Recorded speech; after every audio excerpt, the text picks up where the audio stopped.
What better gift could I give my son? I made a promise to a family.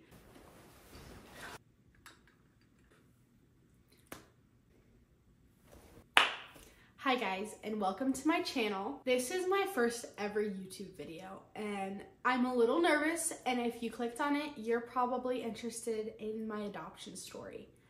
It's a little bit of a long one, and it's a little bit emotional, so make sure you have your beverages. My beverages of choice are water and coffee, and maybe some tissues. Excuse me if I cry.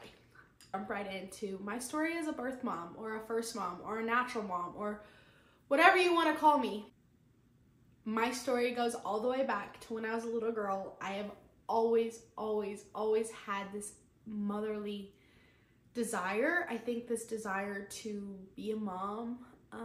You know, my parents kind of had to force me to get rid of my baby dolls in the 8th grade. I've been there, and I had a pretty rough childhood, and throughout my teen years, definitely struggled with a lot of anxiety and depression, and always thought that, oh, if I had a baby, I would have something to live for.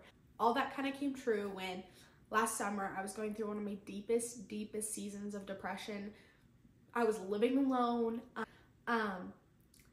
and I didn't really know what I was doing or where I was going, and that led to a lot of drinking and a lot of partying and a lot of sleeping around, and I found myself unexpectedly pregnant. My parents told me if you were to get pregnant, we would encourage you to choose the adoption route. And that was never something that I had thought or ever thought I had the strength to do, one, or something that I wouldn't ever do. Like, I had such a strong desire to be a mother. Why would I give that up? So I found myself pregnant at the age of 18. A lot of family members just encouraged me to look into adoption. That's what we think is the best for the baby. I was in a time in my life where I didn't feel like I was something my parents were proud of.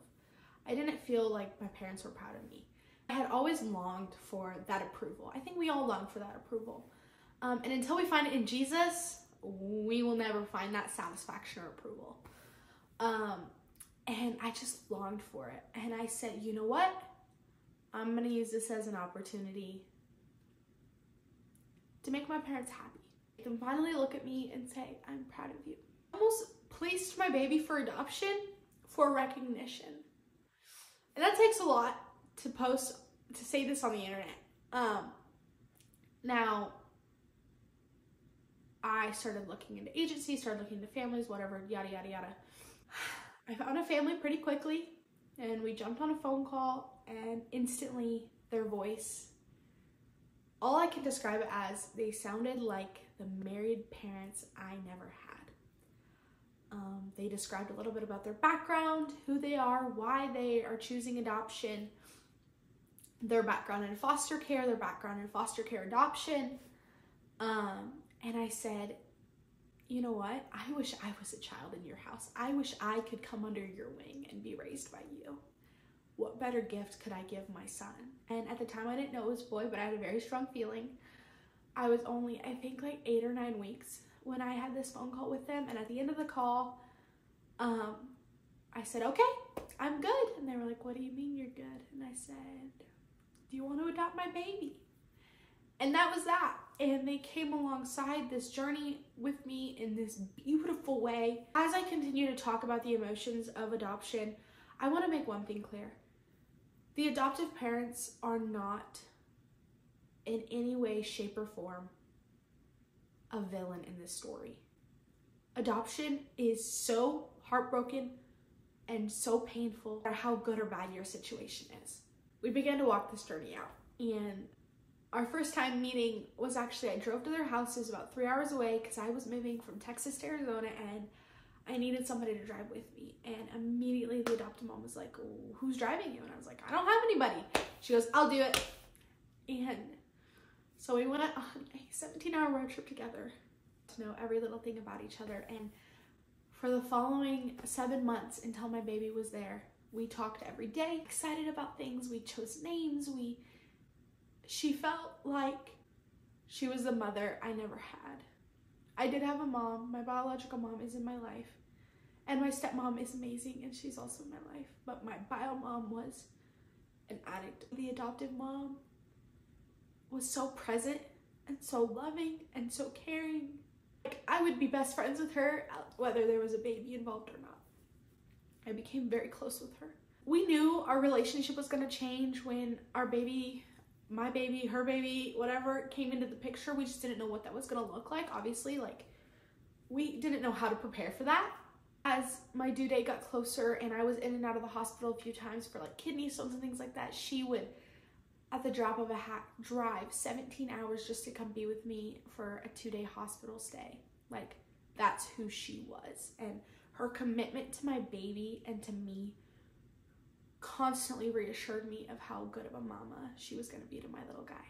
During my pregnancy, I didn't really feel attached to my baby. I mean, I felt attached, but I constantly, anytime I'd say my baby, I'd be like, nope, it's Abby's baby. And I was so quick to redirect my brain in a way to try to make it hurt less.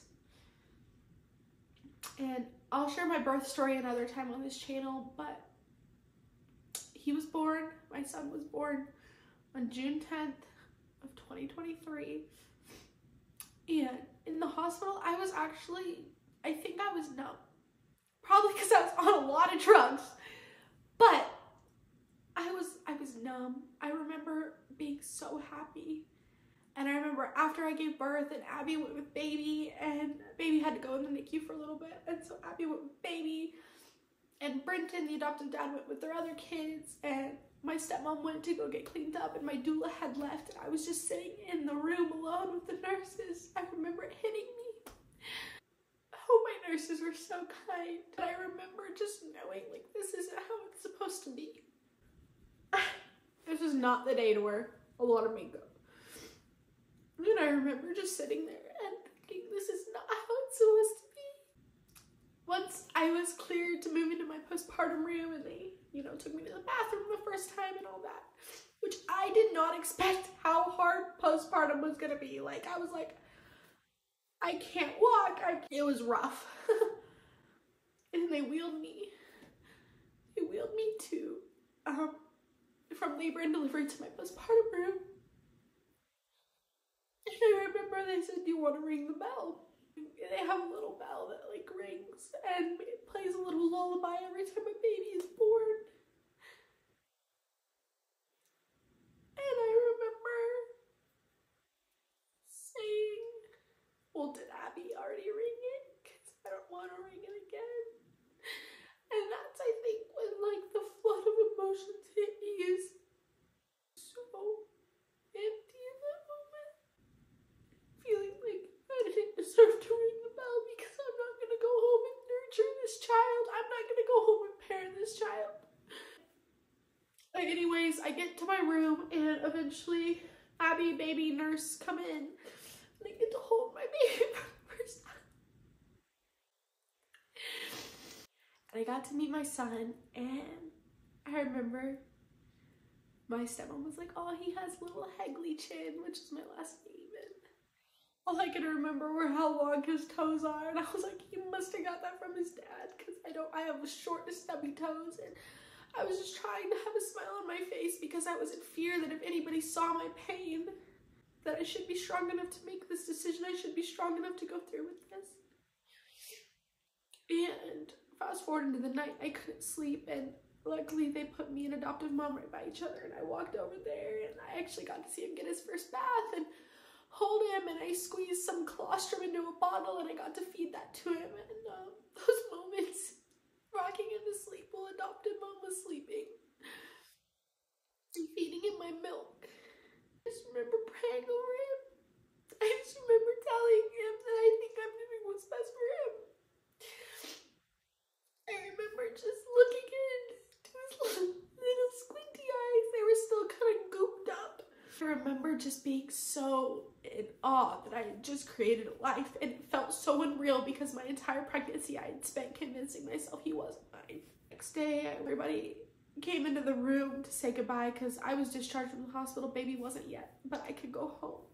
And everybody came into the room, and we had some pastors come in and just kind of pray over everything. After everybody had left, I said, can I have a moment alone with him? And it was just me, him, and my stepmom, and I just prayed over him. I could go back and do anything right then and there, they would say, hey, no, this is not how it's supposed to be. But I didn't. I didn't stand up for myself. I didn't stand up for my son. I didn't. Stuck on, I made a promise to a family. I made a promise to my family. I have to go through with this. Because if I back down now, I am forever a villain in their eyes. But if I go through with this, I will forever be praised. We walked out of the hospital, my stepmom and I walked out empty-handed. Abby, the adopted mom, left something in my car, and I remember I had to run in there and go give it back to her. And I ran in there and I walked in, and they were just a happy family with my baby. Nothing brought me so much joy, and nothing hurt more than to see a family be so happy because of something you did. However, you were breaking inside. A few days after that, it was time to sign the papers. And my lawyer texted me, she's like, hey, where do you want to sign the papers? So I chose a park that I'd never go to again. And I did not know I was going to be this emotional in this video.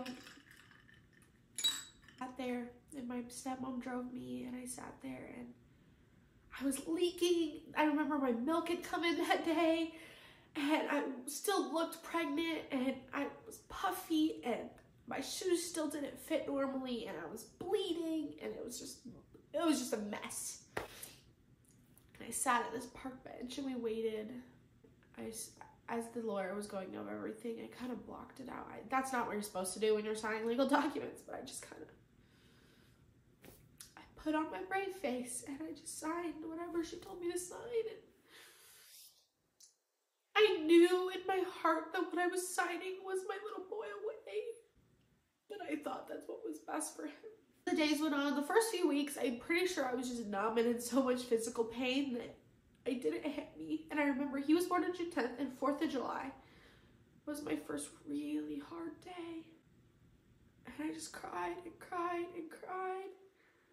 And in August, I took my story to TikTok, and I thought I was doing okay. I thought I was doing the right thing.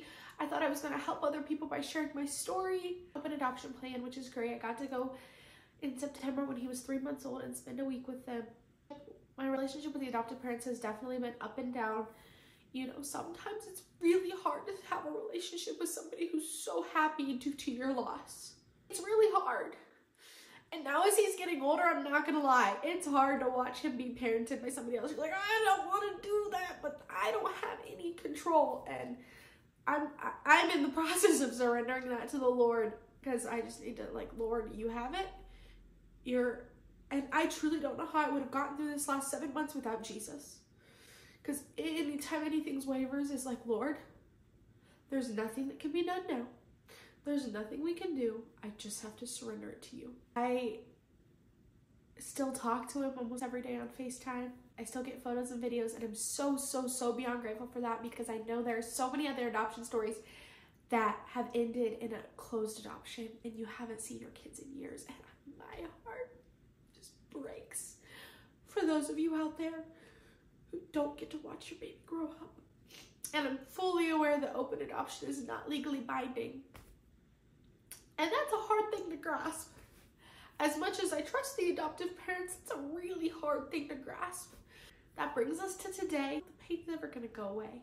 And I'm in a birth mom support group now, which helps tremendously. Oh my gosh.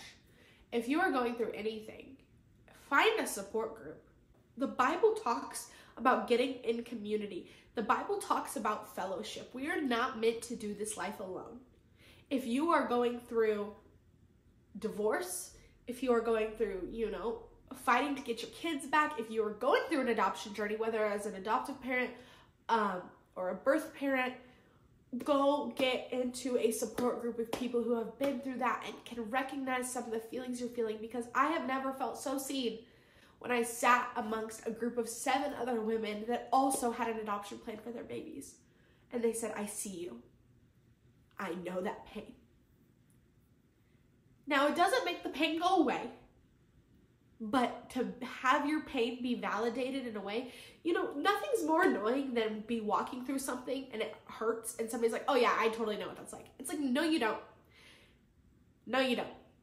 And so as loving and as caring as the adoptive parents have been and as much support as I've had around me, getting myself into a birth mom support group is what really switched the flip from I feel like I'm stuck to I can still be in pain, but we're moving forward. Things has happened since my son has been born and since I placed him for adoption. I got married. I moved. I started a new job. We've settled into our new home. But that doesn't take the pain away.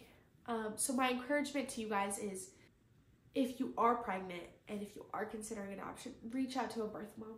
Reach out to a counselor. Lots of adoption agencies out there, but very few and far between are there ones that have your best interest in mind. Best interest and your baby's best interest. Many of them are adoptive parent focused because that's where they're making their money.